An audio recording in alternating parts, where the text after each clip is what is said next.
Good morning and welcome to the daily chapter reading of Some of It Was Real Viva Voce practice. The next stop is Rundle Station. I settle in the chair by Eve's bedside, place my marker on the rolling table next to a mauve-colored plastic water picture. Do you have something for me to hold? In the closet. Eve waves an impatient hand. There's a pin on my sweater. Thomas withdraws a hunter green wool sweater. The scent of mothballs and a lavender old lady smells tickle my nose. Carefully, I remove the pin, put it in my left palm. It's a black oval locket with a single diamond in the center that looks like a star. If I opened it, there would be 2 photos inside, her husband and dead son. I'm sure of it. Thomas leans against the window, watches. This could change everything. Full disclosure, I say, I know how your husband and son died, that your family was watching Rundle TV. Station. Doors normally open on the left. Deacon and your husband went for ice cream. It was raining and their car slid on a bridge, broke through the guardrail, and plunged into the river. Eve nods. They died on impact. My nerves jitter as I fold my fingers over the pin, close my eyes, approach the red door, and unlock it. A metallic tang instantly floods my mouth and a spirit steps forward. A male energy is here. Does the initial G or O mean anything to you? My father's name was Gordy, Eve says. Daddy was a cabinet maker. He carved that rocking horse for me. It was so tall, Mother was afraid I'd fall off, get concussed. He painted the glass eyes blue to match mine. I tug my earlobe. Was he musical? No, but he loved to listen to all kinds of music. There's an old-fashioned radio, curved on top, woven silver and black speakers with shiny knobs. My adrenaline surges as I'm catapulted beyond this bridge. He's hitting the top of it with his hand, twisting the knobs like he's trying to get it to work, then pointing at you. I open my eyes, glance from son to mother. Silence. Eve? Her The next lips stop press is into a tight Marlboro white Station. line. Thomas? Mom broke her father's radio the night Dad and Deacon died. What was your dad's name? I ask him. Matthew. I silently call to Matthew through the open doorway. Nothing. I use what I want. I know. He comes across the threshold fast, like he's been waiting for the right invitation.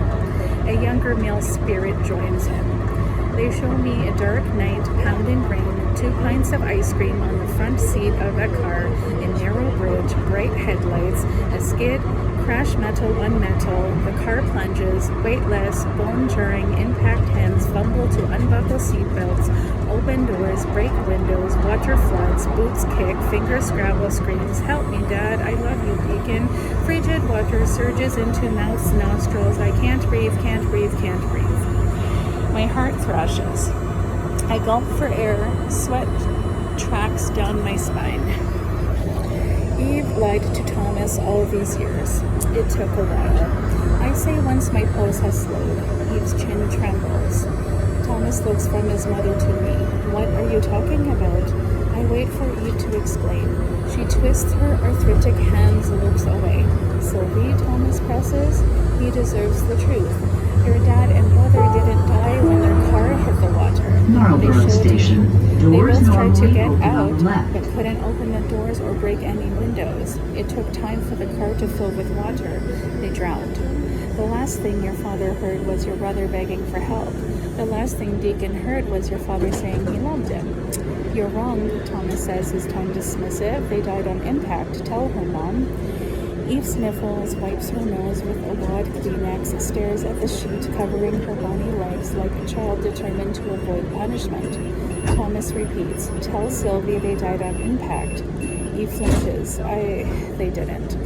She fondly looks at Thomas, the corners of her mouth tugged down, eyes shiny. According to the medical report, Matthew and Deacon didn't have mortal injuries other than drowning. You didn't need to know that. No one should know that. Thomas steps back, absorbing the blow. I take Eve's hand. The skin is parchment thin. You keep living it over and over again. Rain, bad tires, the crash, their panic as the level rose. The questions never stop. Could you have kept them from going? Should you have gone yourself? What if you'd been less stubborn and had dessert in the freezer instead of only buying it for special occasions? But there's no answer to any of those questions, just like there's no reason for a tragedy. A sob rips free from deep in her chest. I want to stop, comfort her that she needs to hear this. They both do. The bigger tragedy for them and for you is that you can't let go. Instead, you've tried to pull Matthew and The next stop back is again and Franklin again, Station. but they can't come back, not in any meaningful way. They want you to know that they were more than those terrifying minutes. They lived full lives, both of them, and they're at peace. The old radio appears again. Gordy's spirit forms a question mark in the air. I ask Eve, why did you break your father's radio that night? She draws a ragged breath. I was mad with grief, the unfairness of it all.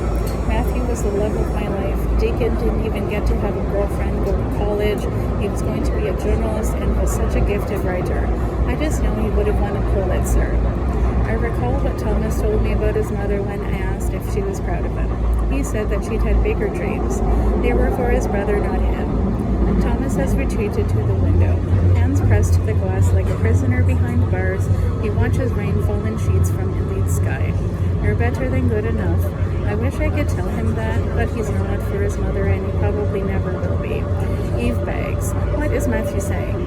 I turn from Thomas, that he wants you to move on so that they can too. And Thomas grips my shoulder so hard that pain spirals beneath my skin. I look around to get my bearings. The pin is on my bed.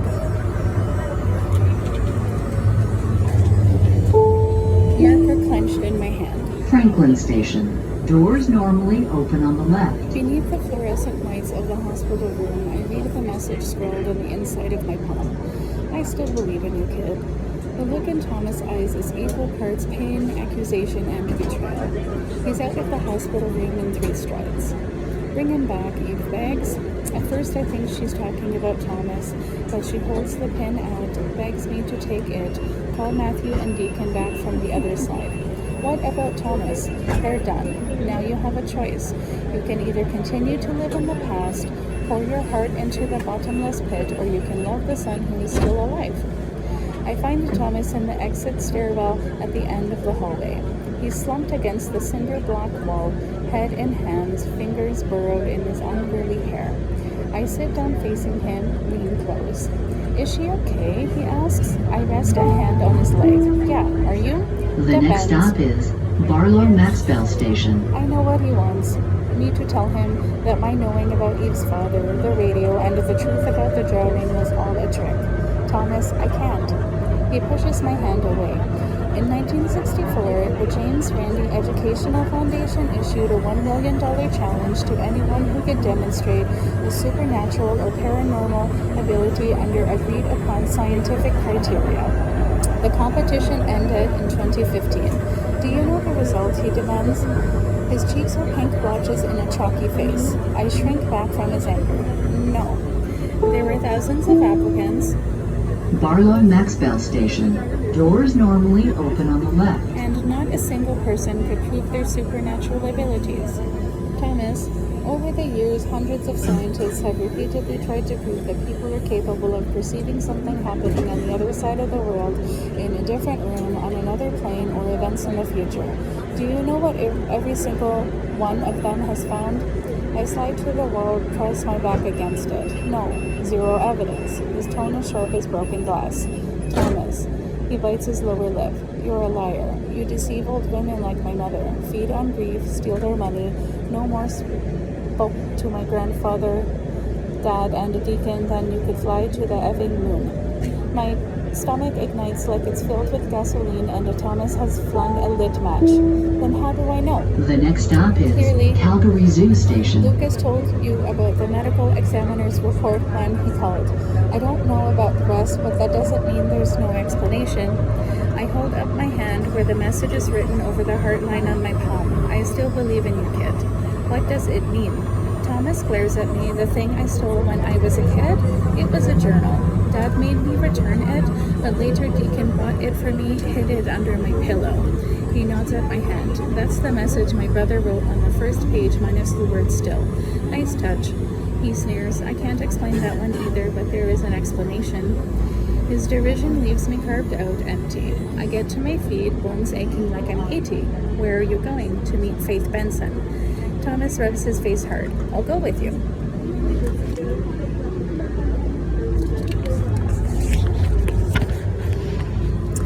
I cram down my hurt and calmly say, I think we're done, don't you? But just FYI, there's an emotional angle for your expose that you missed. What's that? Thomas challenges. You never asked me how knowing other people's secret affects me. I glare down at him and will my voice to remain steady. Calgary Zoo Station. Doors normally open on the left. The wife who approached me in the waiting room, the one whose husband had heart surgery, I knew he died, knew her world was about to crack open and had to watch that happen. Levi's in trouble. I'm not sure he'll live to see his baby born. I consider stopping there but can't slow my roll. And Deacon and your dad? I felt their terror, drowned with them. That's what it's like for me. Beneath the calm exterior, my body quakes. Thomas' face is pale. He starts to say something, but I hold up a hand, cut him off. Don't forget your cat at the hotel, and do leave my phone, iPad, and a computer. As you've pointed out, I need them. Good luck with everything. I hope you win a Pulitzer to make your mom proud. I leave the stairwell and Thomas behind. The next stop is Bridgeland Memorial Station. I have to force myself to walk, not run, to the elevator and try not to wish that Thomas would follow me. He doesn't. I'm alone, but not quite. An invisible kiss brushed my temple. I hear the increasingly familiar woman's voice and finally make out the first word she says, come.